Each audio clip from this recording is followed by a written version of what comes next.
सोनिया 1980 मध्ये मतदार बनल्या। मतदार झाल्यावर 1983 मध्ये त्या नागरिक बनल्या। न्यायालयाने निकाल राखून ठेवलेला आहे। मात्र आता या प्रकरणी अनेक प्रश्न उपस्थित करण्यात येत आहेत। तक्रारदाराने आक्षेप घेतलेला आहे। नागरिक बनण्याआधीच त्यांनी मतदानाचा हक्क कसा बजावला हा प्रश्न उपस्थित करण्यात येतोय। न्यायालयाने या प्रकरणातला निकाल आता राखून ठेवलेला आहे। 1980 ला त्या मतदार बनल्या आणि 1983 मध्ये त्या नागरिक बनल्या।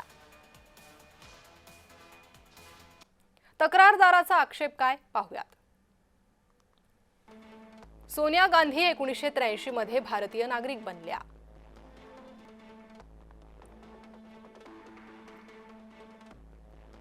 मात्र 1980 मध्येच सोनिया भारताच्या मतदार कशा झाल्या?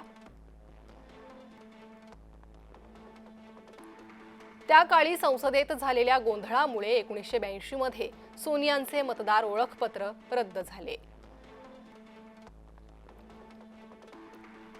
गोंधळ होऊनही नागरिक होण्यापूर्वी सोनियांचे मतदार ओळखपत्र 1983 ला पुनर्संचयित करण्यात आले।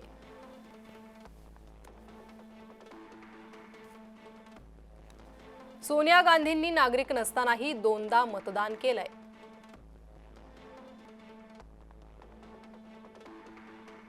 भारतीय मतदार होण्यासाठी सोनियांनी काही कागदपत्र दिले असतील।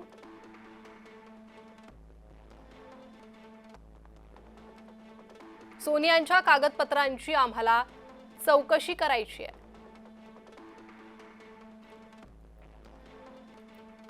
मतदान चोरीबद्दल जे ओरडतात त्यांच्याच घरात चोर आहे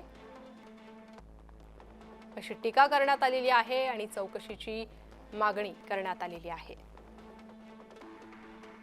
नागरिक नसतानाही त्यांनी मतदानाचा हक्क कसा बजावला? एक वेळा नाही तर दोन वेळा मतदानाचा हक्क बजावला।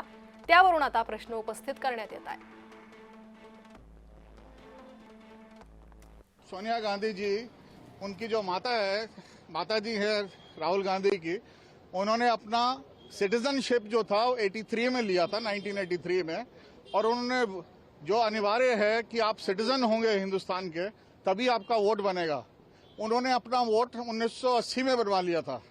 तो ये जो फर्जीवाड़ा उन्होंने कराया है, ये जो वोट की एक हिंदुस्तानी चोरी हुई है, उसके बारे में हमने लिखा था और अर्जी दी हुई है कोर्ट को कि इसकी इन्वेस्टिगेशन हो, तहकीकात हो, पुलिस इन्वेस्टिगेट करे, इसके डॉक्यूमेंट्स निकाले जाएं, क्योंकि इंडियन सिटीजन ही वोटिंग कर सकता है, कोई आउटसाइड सिटीजन नहीं कर सकता।